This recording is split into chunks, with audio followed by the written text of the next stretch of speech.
Hello, and welcome to another episode of The Other Side of Sales. I'm Ashleigh Early. And I'm Kasey Jones. And today I want to start off with a little bit of conventional wisdom as we come off of the start of the holiday season with Thanksgiving. We're all leaving parties and conversations and awkward meals with people that we either know very well or not at all. And the one rule of pretty much any conversation is never bring up politics and never bring up religion. And that's even held true in the workplace. And that inspired this episode where we're going to dive into whether or not you can or should talk politics in the workplace. So the fact of the matter is the world's changed quite a bit, especially in the past 15, 20 years. And especially in the last 3 years. Yeah, the past three. I'd say that to play both sides. Yeah. We're going to try and take a BBC approach to this. I think the past 8 years. Yeah. But it's really changed. It's much more, the workforce that's coming in to the office is much more politically aware, I think. I think they're much more politically open. Yeah. But at the same time, the country, and we're focusing specifically on the U.S., so I apologize to international viewers, although I know a lot of the trends we're seeing here in the U.S. are worldwide. It's also very divisive. People tend to be millions of studies, which we can link to, have shown that politics is more divisive than it has ever been, and people's positions and affiliations are more intractable than they have been pretty much as long as this stuff has been studied. Yep. So what is a salesperson to do? So what we thought we'd do is, this is a bit of a fun sweet spot for Kasey and I. In case you can't tell, we are both political junkies. So in the interest of the BBC approach, declaring bias up front. Yes. I think we can both be called affectionately a couple of liberal snowflakes. Well, I roll my eyes at that term, but yes, I am definitely liberal, and unabashedly so. And I'll say I'm very liberal socially, but one thing that a lot of people don't realize is I'm also hyper conservative fiscally, which makes me technically libertarian, but I vote Democratic. Yeah. So it's an interesting thing. So I very much believe that if you declare your biases early and then you can view everything through the lens of those biases, you can figure out what's true and what's not. Yeah. And I will just, for transparency's sake, I will also say that I am the only liberal in my very conservative family. So I am very used to being surrounded by people who have very different views than I do. And so despite the fact that I am very liberal, I also am not one of those people that, thinks all Republicans are evil or things like that. I don't view the other side in quite that light. So this is a topic that is kind of near and dear because I have had to navigate some pretty contentious waters in my family for just about the last 20 years. I feel you 100% there. And I think it even applies in sales, because I think you can't, I've said this before, I'll say it again. You can't be a student of sales and not be a student of humanity. And you can't be a student of humanity and not see shades of gray. Without a doubt. And so I agree. And it's if there's one thing I bemoan about our political process, it's the demonization of the other side. Without a doubt. And I will genuinely say that I think one of my biggest assets in sales, and particularly early in my career, was the fact that I was raised by very conservative parents and spent a lot of time around their very conservative friends. And we used to joke way back in the day when I was selling to people all over the country and was not in software sales. My specialty were kind of curmudgeonly Southern men. Like they would scream and hang up on other people in my office, and for some reason I would get them to engage with me. And I very much believe that is because most of my father's closest friends are very conservative, kind of trash talking, funny Southern men. And I had the mother who was very liberal and wanted to expose my sister and I to as many different people as humanly possible, to the point where she actually told me a story recently. She actually went out and got this, and I have no memory of this, but apparently she did this. There was this homeless man in downtown Seattle who played the spoons. And apparently he was known for this. Okay. And she arranged somehow to find him, give him transportation and a little bit of a stipend, get him to our suburban elementary school, and have him do an assembly to the whole school where he'd play the spoons and then talk about homelessness by choice Whoa. to a bunch of elementary school kids. That's amazing. So I had kind of the opposite, but at the same time got exposed to then everything as a result. Yeah. From the curmudgeons to homeless by choice and all that sort of stuff in between. But what it turned into for me, which I don't think my parents expected, is one of my favorite things to do is to find someone who has an opinion that is starkly opposite mine and specifically ask them, please explain yourself. Not in a accusatory way, but just because I genuinely want to understand it. I'm fascinated by that.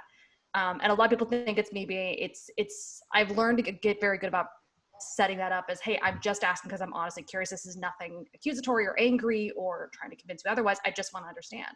Yeah.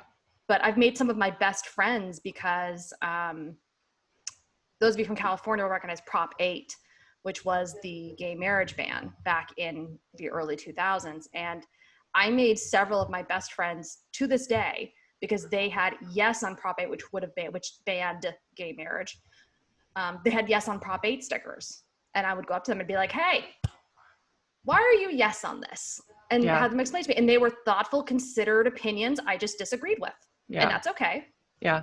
So bringing this back to sales, let's talk about some common situations where politics may or may not come up in your job. So first of all, everyone's talking about social selling. So can or should you interact or post social content on social media? And specifically, I'm thinking LinkedIn and Twitter. I'm not thinking about Facebook because I personally believe you should not bring anything other than Twitter or Facebook you should not bring anything other than LinkedIn or Twitter into your business life. I think Facebook is for personal and vice versa. Yeah. But can or should you retweet, share things that are politically charged on a work-related social media account? Yeah. So, and I think this depends wildly on your role, your industry, your seniority. Yep. But I also think it depends on the platform. I do not think it is ever appropriate on LinkedIn.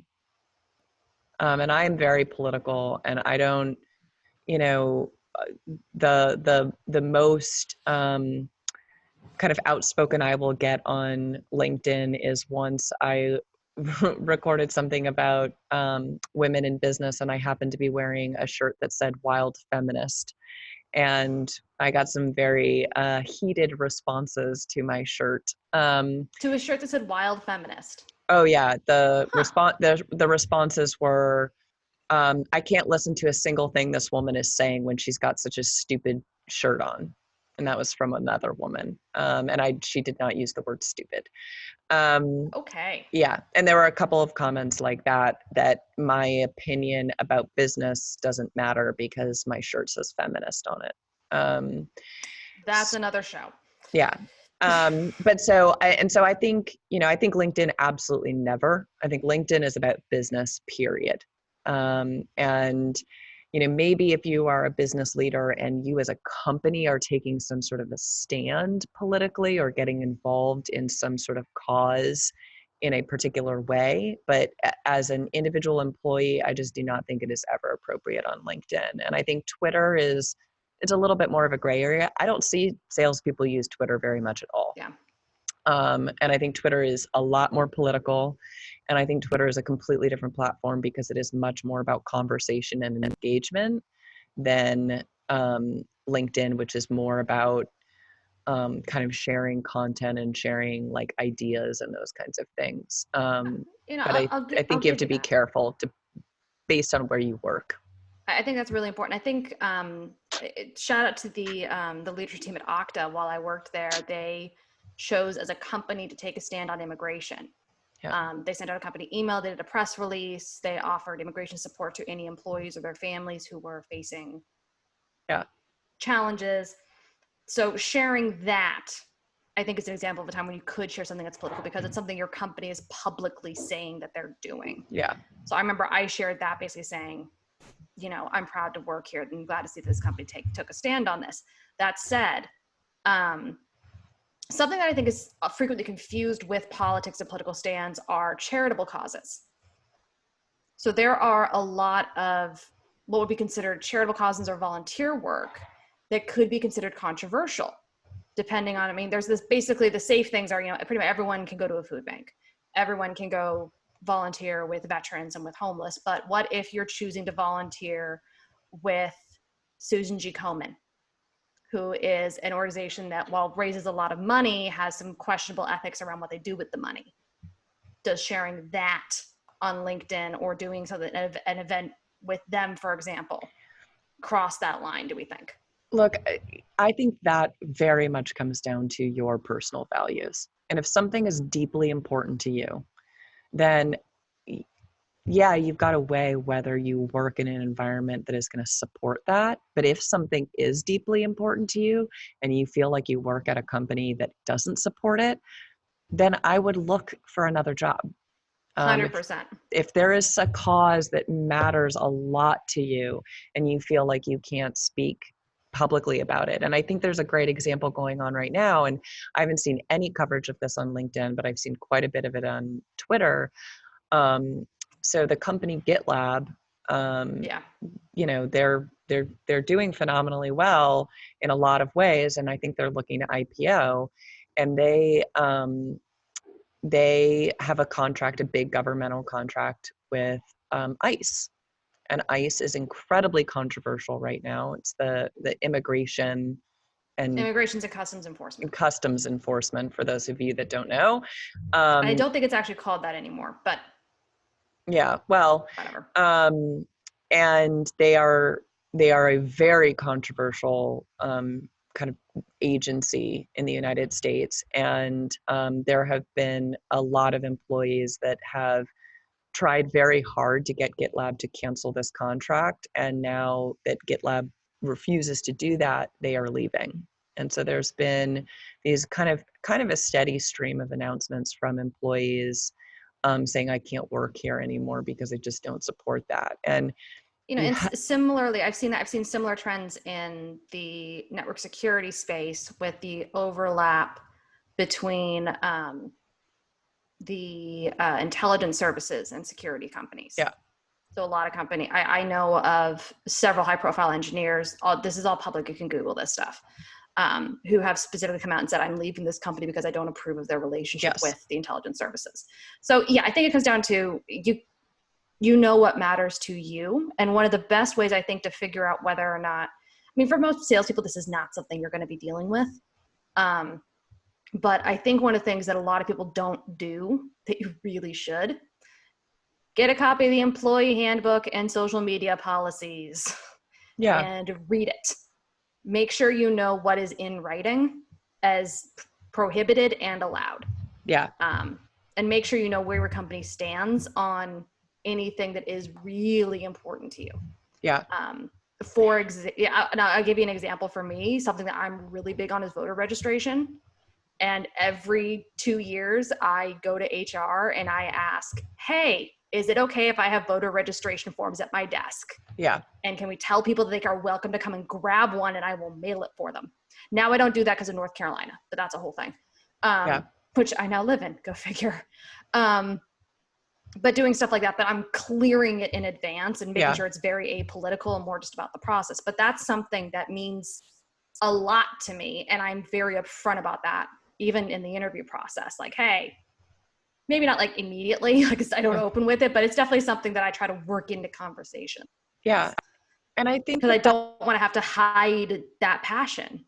And I think that that's an important part, is figuring out what does matter to you, because then it becomes a lot easier to pick and choose your battles. I think the biggest and the most important thing is, one, you don't want to fight a battle that you don't actually care about the outcome.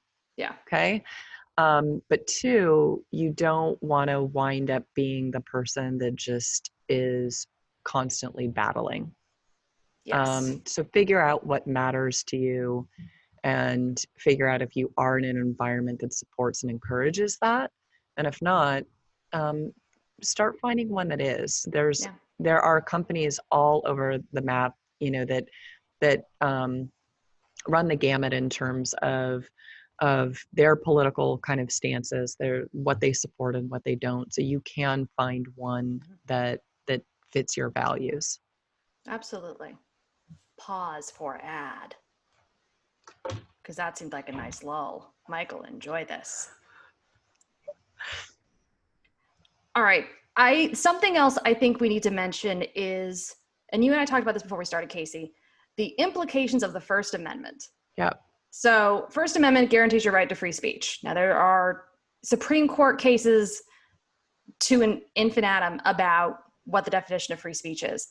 What you need to know for the purposes of talking about politics at work is talking about politics at work for a private employer. This is a non-governmental employer, is not protected speech. In theory, and this has happened, employees can be fired completely legally for talking politics or expressing views that are contrary to whatever the company believes or wants or anything like that. People have been fired for mentioning that they worked or attended events or campaigned for candidates that were contrary to what the company believed. You can be compelled by your employer to attend a campaign event for a candidate you don't believe in. This is all completely legal. So know the risks. I had a lot of fun this weekend diving into the rabbit hole of political research and laws, which do vary by state. For example, congratulations, Kasey, you are in the only state that can't compel you to go to a campaign event. Oh, that's nice. Although, let's be honest, in Oregon, the campaign event that I would probably be compelled to go is one that I would want to go to anyway. Probably. I want to go to some campaign events in Oregon. That'd be fun. Mm. But just be aware, it's not just about knowing your rights within the company, it's knowing your rights within your state. Yeah. Most states are at will, so they can fire you at any point, at any time, for any reason. That's non-discriminatory, and political beliefs are not considered a protected class the same way other things are. And that's the big thing, is like the First Amendment protects your right to say the thing. It does not protect you from the myriad of results or reactions that you might get from people in your world. And I think that that's a distinction that people don't understand.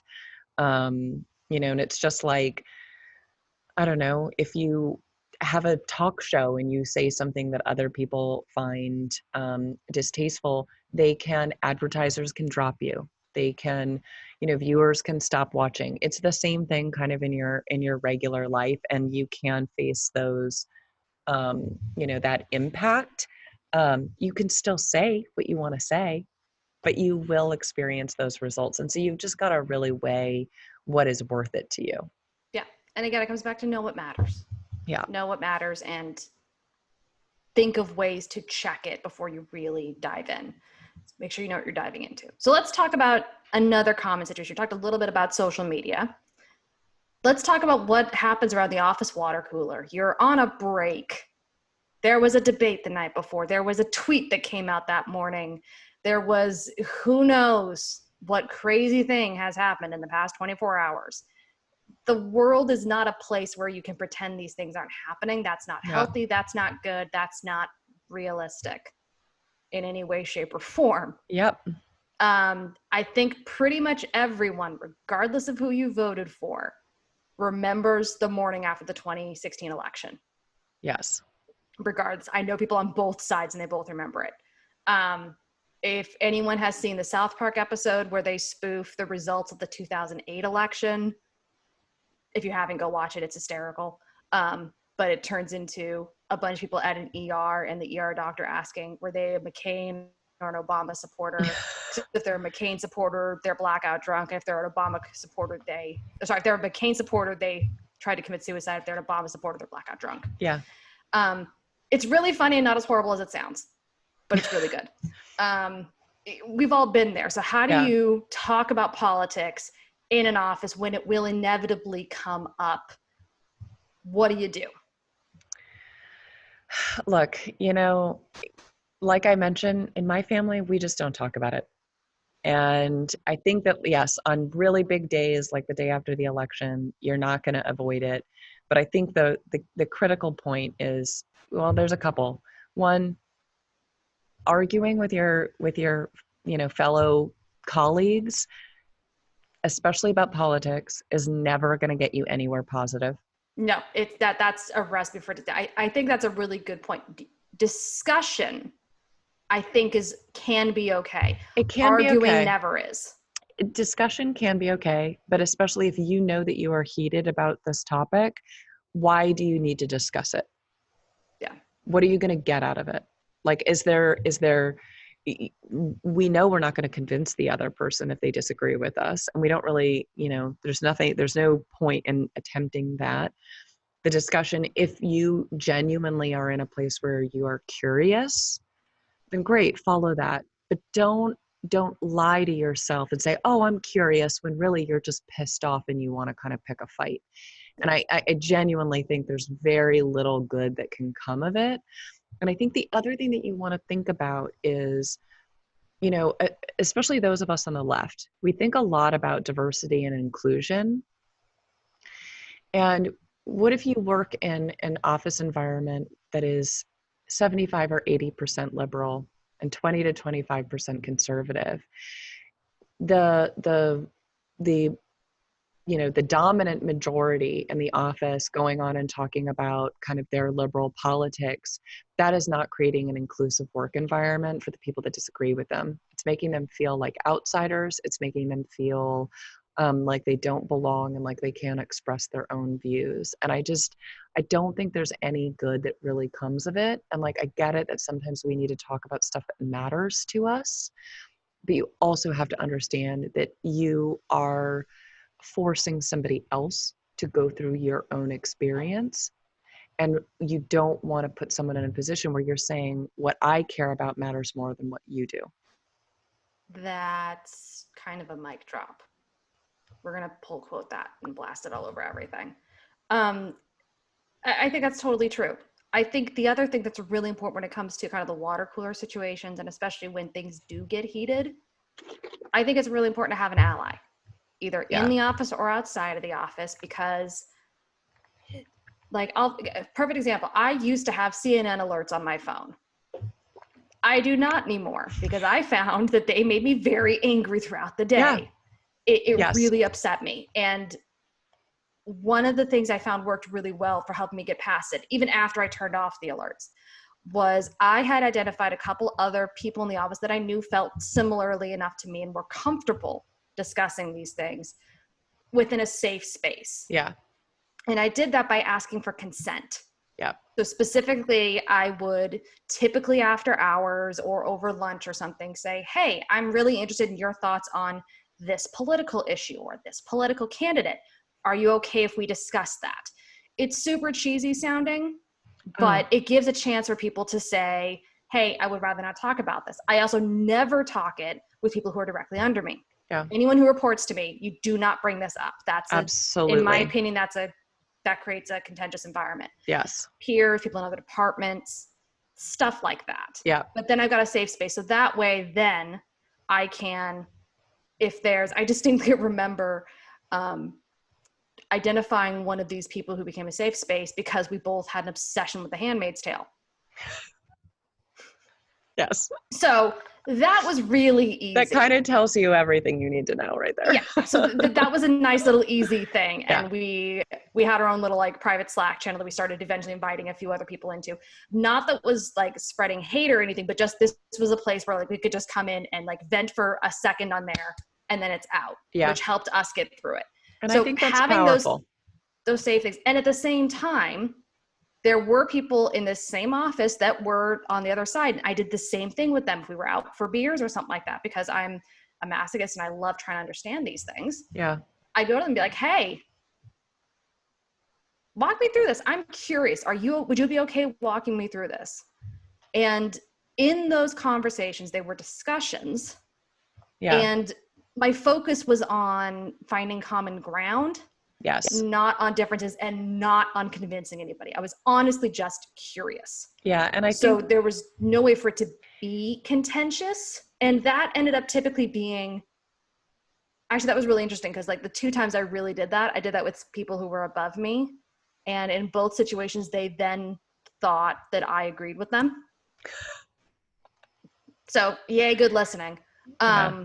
But it's something you can do, but be very, very careful about having those conversations with people who you know disagree with you. Yeah.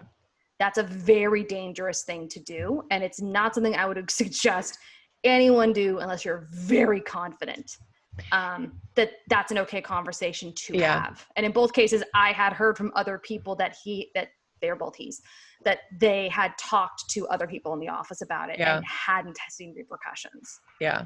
And I also think you made an earlier point before we kind of got on this, or before we hit record, is that you want to have an out. And you gotta know yourself well enough to know what are the signs that you are, it's what my therapist says, being flooded, right? And it's when you're starting to get overwhelmed, and when you can feel the fury rise. When can you spot that so that you can kind of pull the ripcord and get out of that conversation sooner rather than later? Yeah. And I think that's really, really critical. Yeah. And that's something, I'll say this, if you can do that, if you can get an exit with your family, you can do it at work. Yes. So I'll say I did not learn how to do that until I spent enough time with certain members of my family. Yeah. That's how I learned to get an out. Yeah. And some of them are very subtle, and sometimes it's as simple as saying, hey, you know what? I think I just need to stop. I'd like to change the topic. This is making me a little uncomfortable. Yeah. Or and I just don't want to talk about this anymore. And look, my take always, when I was younger, I have a harder time doing this now, but when I was younger, what I would do to those curmudgeonly Southern men is when they would say something that was like, I found mildly offensive or I disagreed with, I would laugh. I would make it like a quick one-liner joke in response, usually self-deprecating, right? Like, oh, well, silly me. Something about me being an over-the-top liberal or whatever, and then I would change the subject. Yep. And so it's something where it's like, I'm not giving it any power. I'm not, feeling like they're getting one over on me. And I'm the one that's moving the conversation on. And 9 times out of 10, they know what you're doing and they respect it, and they keep going. And when in doubt, excuse yourself and go to the bathroom. Yeah. Ultimate out for any situation, anytime, anywhere. Without a doubt. Without a doubt. All right. So last situation, we kind of touched on this a little bit already with your feminist shirt. What do we think about political clothing or carry-alls and whatever? So whether it's a candidate shirt, an infamous red hat, your NPR tote bag, my NPR tote bag, KQED pledge time, people. And look, I mean, I think it depends wildly on what it is. Like I would genuinely say, I think the MAGA hat is that is like flame on a fire. I would avoid that one. And I would not wear my wild feminist shirt if I frankly weren't the boss. And honestly, when I was wearing it, I went into the office on a Saturday and I just recorded a quick video for LinkedIn. And so I wasn't even thinking about it. But if I didn't live in Portland, Oregon, and I wasn't, sure that I was surrounded by liberals, I probably would not wear my wild feminist shirt to the office. So I think, again, you have to be careful. I think things like your NPR tote bag, come on. I think those kinds of things, the charities that you support, like that kind of stuff, I think, shouldn't be a big deal. And if somebody makes it a big deal, I think my response to that would be to call them out on why they're making a big deal out of something small. Yep. No, I agree. I shared the story at the beginning of this where the Kasey's referencing my KQED tote bag. Huge supporter of public radio. I adore it. I grew up on it. I have applied to be on Wait, Don't Tell Me, I think about 12 times. No joke. I'm obsessed. And I had a Kiwi tote bag I brought into work early in my career, and someone made a joke about it. And I didn't even really, it didn't even really register as a political thing, but they made a joke about, flying that liberal flag or something like that. It was really strange. It didn't occur to me until I was prepping for this. I was like, oh, That's what that was. that's what that was. Okay, that's a little interesting. In hindsight, I wish I had said something along the lines of, yeah, I support, I'm a big fan of Big Bird. Or something like that. Just clap back with something else. But in the moment, I was a fresh SDR. I think I was a couple weeks on the job. I think I had that bag with me because I was bringing stuff into my cube, because I thought that you had to have your cube super decorated because that's what you did, like flair in office space. Without a doubt. I still have a super decorated desk, but with other stuff. It's interesting. And one of my friends did, I think, the smartest thing I've ever seen. He was a diehard supporter for a specific candidate in 2016. And as a result, he wore campaign t-shirts under button-down shirts every day for 3 months straight. Could you see through them? You couldn't see them at all. Yeah. But I loved that because he was like, it's my little way of always having, fighting the fight, even if no one sees it. Yeah. And I loved that. And I think that there's ways that you can kind of do that. And the other thing that I want to point out is, do not ever be that person that makes the snarky comment about somebody else's political views. Yes. Don't make somebody else the butt of your joke. I don't care what it is. I don't care how much you disagree with it. Do not be that person. It is cold. It's unfeeling. It is elitist. It doesn't help anyone.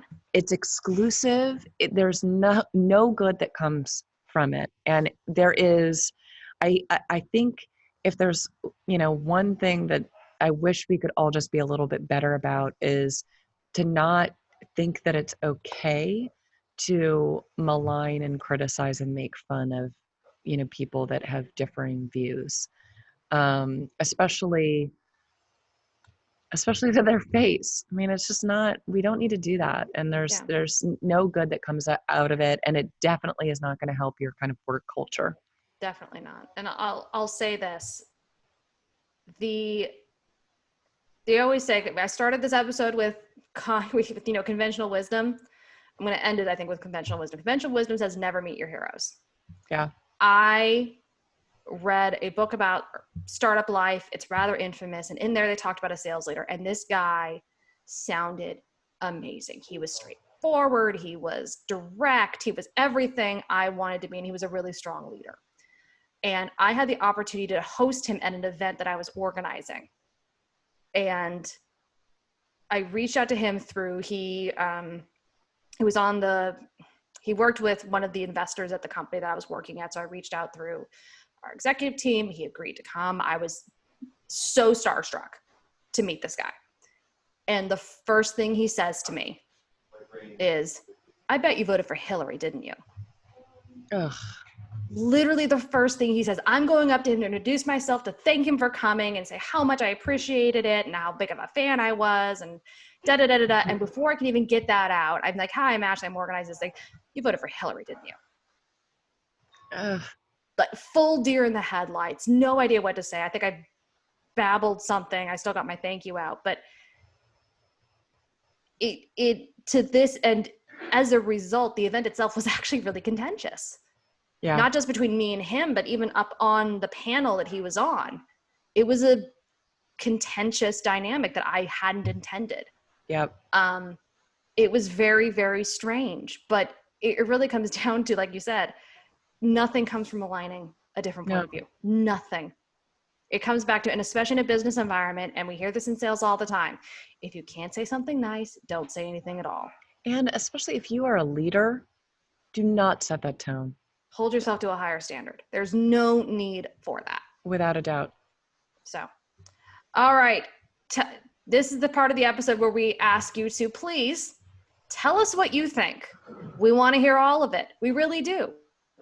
Even if you completely disagree with us, we promise we won't take it personally. Well, we might, but we won't show you that we do. But yeah, we'd love to hear your take on all of this. And also if there's other topics that you'd like us to cover. We actually recently got a suggestion from an audience member, and that's going to be our next recorded episode.